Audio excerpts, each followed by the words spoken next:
As part of our Lent programme at St Lawrence's in Stroud, Michael Stewart led an excellent session listening to poems for Lent, subtitled Making Space for Grace, interspersing the poems with enigmatic solo violin interludes from Rob Meta.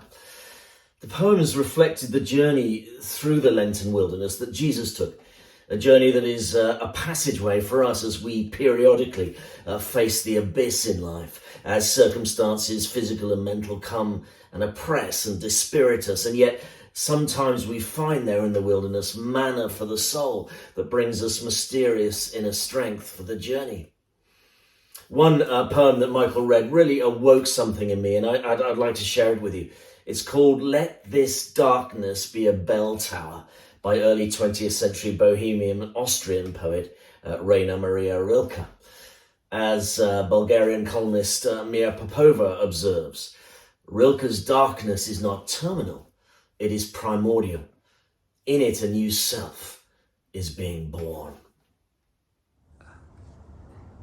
Quiet friend who has come so far, feel how your breathing makes more space around you.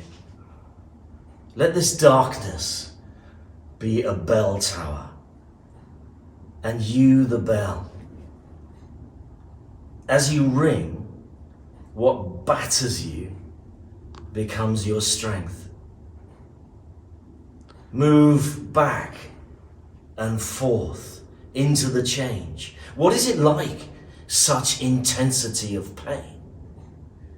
If the drink is bitter, turn yourself into wine.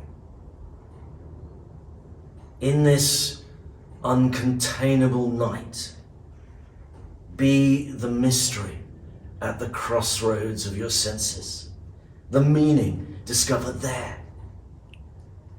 And if the world has ceased to listen, say to the silent earth, I flow with you.